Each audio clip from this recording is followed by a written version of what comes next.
Good evening, everyone, and welcome to our Tea Time with Tasha. It is Thursday, it's 8 o'clock. Thank you so very much for joining me this evening. I'm going to go ahead and get started, hop right in, because as I tell you all the time, I'm not going to be before you long. This time I'm going to keep my word. I say that too, but y'all bear with me. So, last week I talked to you all about money relationships.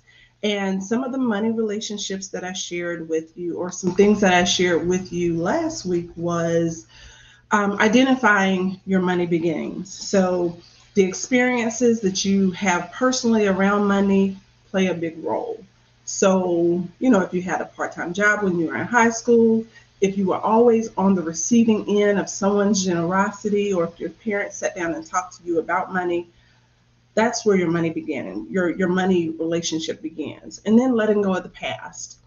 I also talked about practicing money affirmations, going through and writing out those affirmations. We have affirmations about feeling good, self-care, and things of that nature. Start writing or practicing money affirmations as well. So tonight, I'm going to continue with the money relationships and talk about the types of relationships there are. And there are four types. We have spenders, we have savers, we have investors, and we have debtors. So with the spenders, they enjoy spending money on themselves and on others, and they tend to do so freely and sometimes impulsively.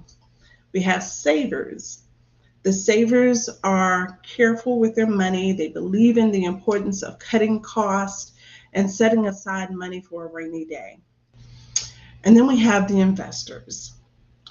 These individuals are cautiously aware of money, consciously aware of money, I'm sorry. They understand their financial situation and they try to put their money to work for them. And then we have the debtors. They are generally spending more than they earn and are in deep debt without putting aside or putting together a plan to get out of the debt that they're in. So what I want you all to do this week is to take time and identify which category you fall in, and how you can use that category to your advantage. So those are the tips that I have for you this evening. I'm going to move into our next segment, and if you paid attention to the flyer, you notice that we have a special section called Mental Health Matters. Today is the last Thursday of the month of May, and May is Mental Health Awareness Month, which is why I'm wearing green. I was reminded.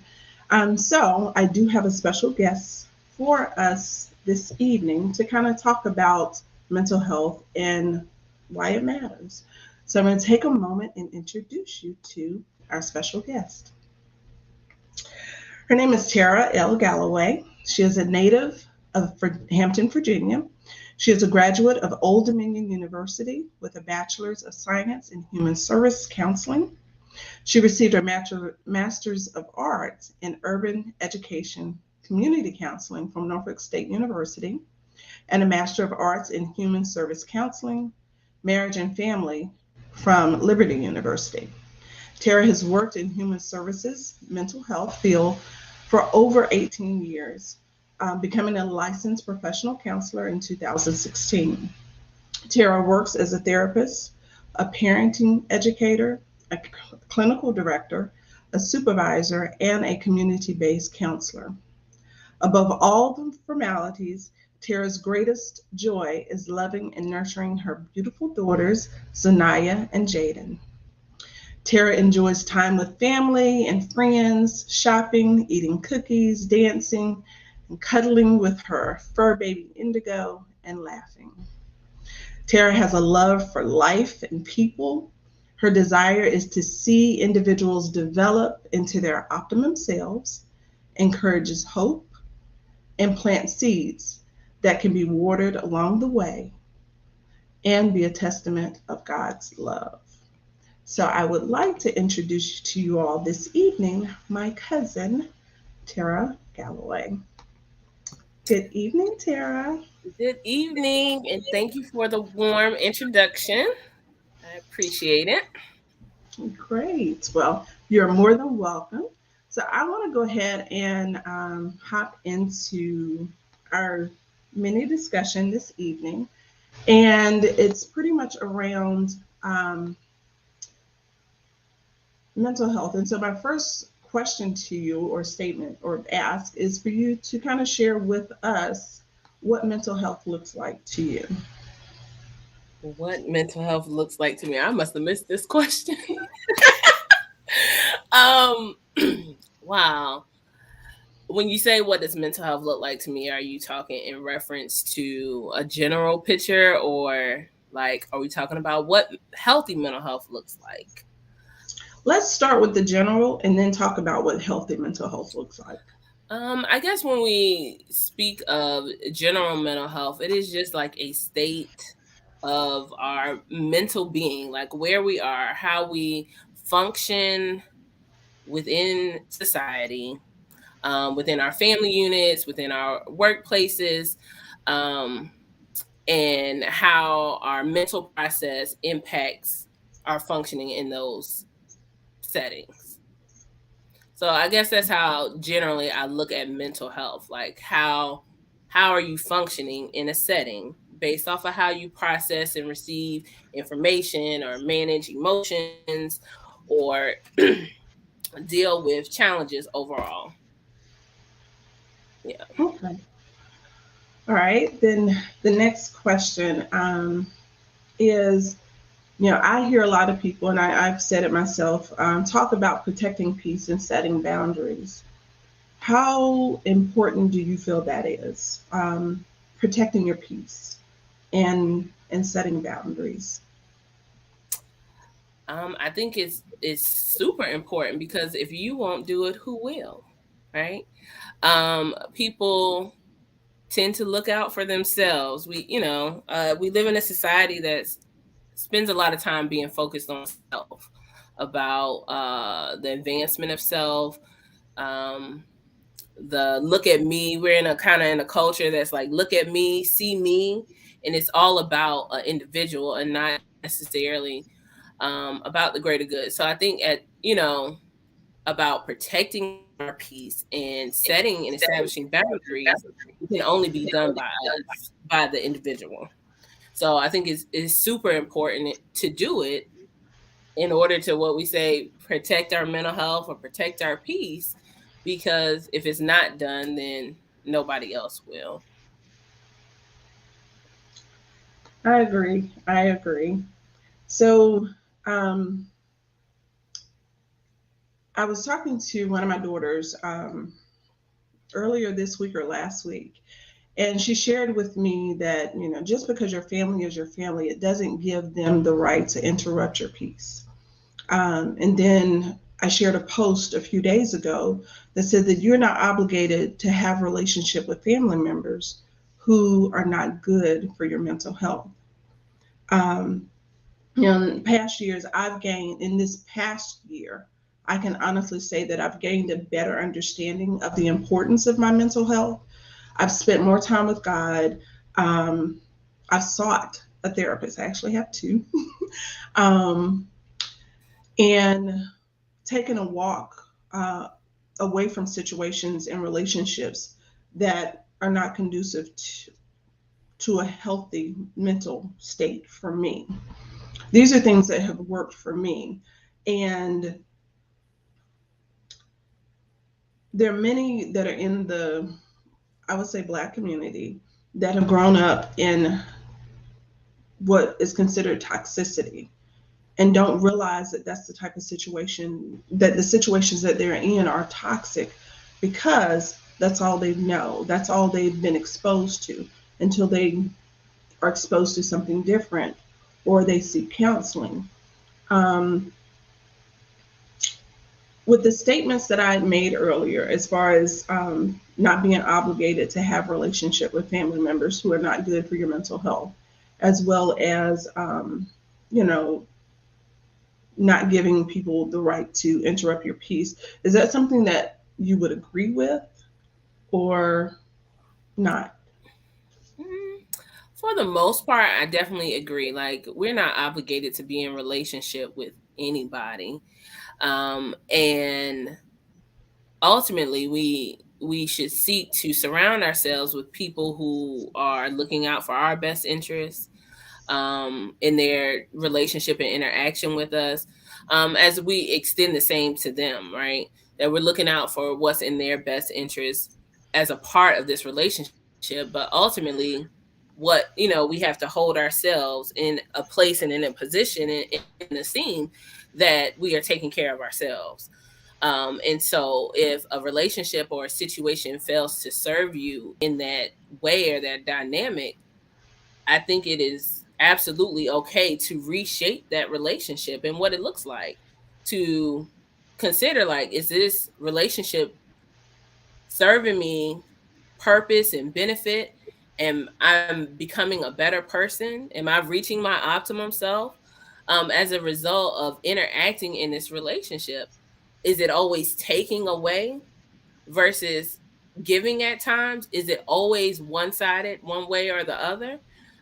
Things to absolutely consider. And then, what do you want the relationship to look like moving forward? I'm not necessary. I don't subscribe myself to the cancel type of mentality, like that everybody, you just got to cut people off in totality. But I do think you can reshape what that looks like. Like, there are definitely some family members or some friends that the relationships just don't serve my purpose anymore. I want to go in life. And so, what does it look like moving forward? Maybe it's a parent, and maybe that's all that they know. And maybe their intention isn't always to harm, but how they are, who they are, no longer is beneficial. Am I going to completely cut my parent off? I'm speaking for me, probably not. But how do I reshape that relationship so that it is beneficial to me and it no longer doing me harm? So, I think it's definitely, in our best interest to separate ourselves. And, we got to also keep in mind, sometimes it is just not a, today I make the decision that I'm no longer going to be in relationship with this person, and that's the end all be all. Like, there's no changing from that point. Like, we hope and pray that people change and grow as well. And so you may come back around to it, a year later or 5 years later or 15 years later, and the relationship can grow and develop from that point. But it's about really examining and looking at it and how to move differently if it's not serving you. Great. So I know I was looking at, and I know part of the question was how do you identify or what does toxicity look like? And I know for everybody it's different. And I was listening to a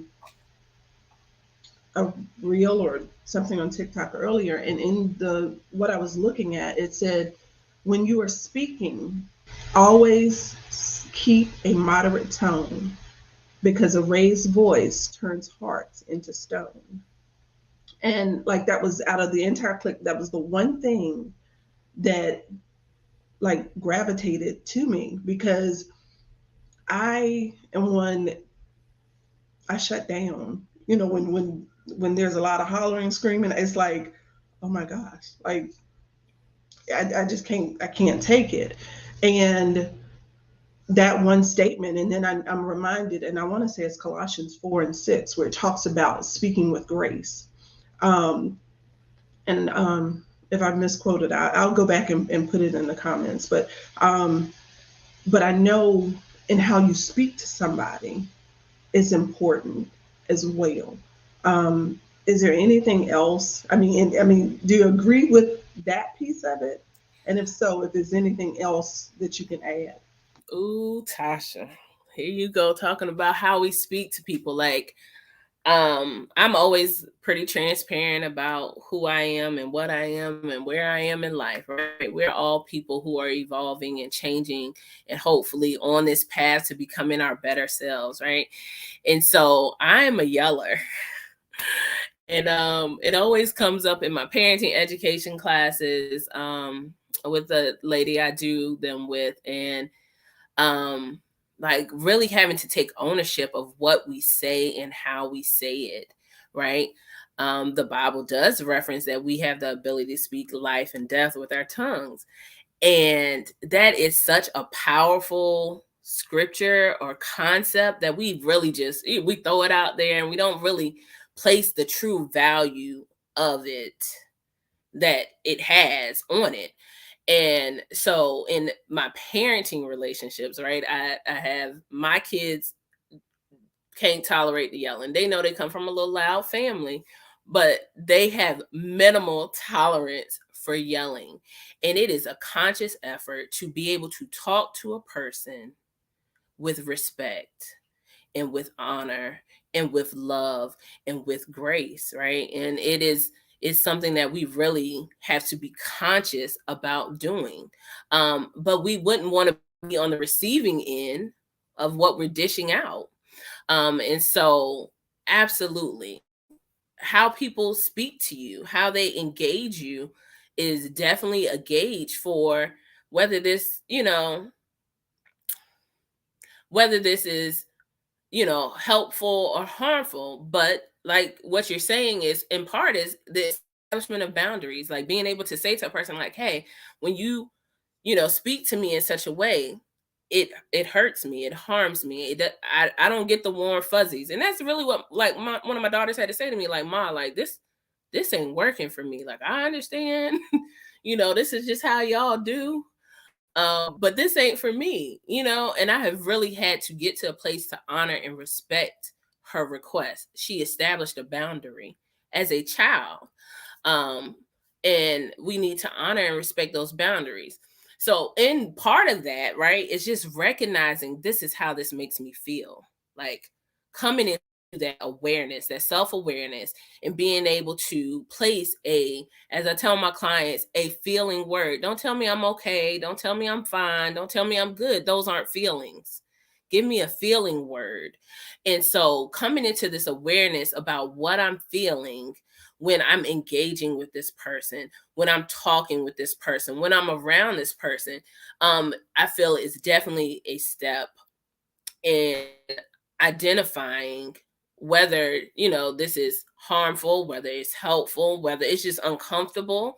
And it starts the exploration of, well, why is this uncomfortable for me, or why do I feel this is harmful? And it could relate to just this person, or it could relate to something that we've experienced in life. But I think that is always a starting point. Like awareness is always a starting point, like saying, hey, we hear all the time, like,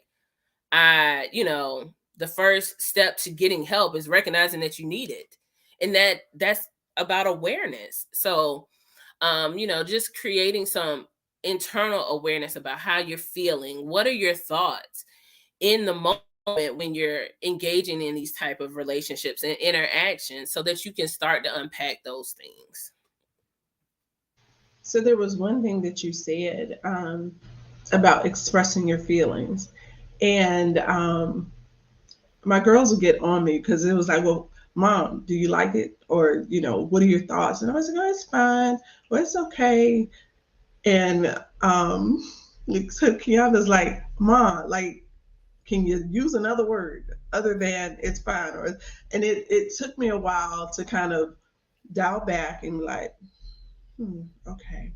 So how does it really make me feel? And then in talking about expressing how you feel, that's one thing that I have gotten better at, because I'm one that, if something was bothering me, I just kind of keep it inside.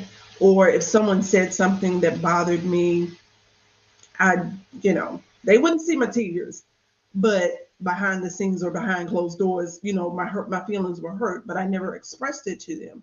And so, like I said, this year has been a year of learning for me. And I want to just, express to everybody the importance of what you said, expressing how you feel and listening to other people. And and I've always said this to my girls that, listen to what people, have to say. because you're on the inside looking out. They're on the inside, they're on the outside. They're receiving what it is that you're dishing out. The intentions of your heart could be pure, but if it didn't come across that way, if it wasn't received that way, then It's null I and would say, void. yeah. And so I do appreciate, so I'm not going to take up too much more of your time, but I do appreciate you taking the time to have this conversation with me, share the points that you've shared. And just, I want to stress to the audience the importance of seeking help, um, and talking to somebody. It's always been that thing that we never talked about as far as going and sitting on someone's couch and talking to someone else. But the importance behind that.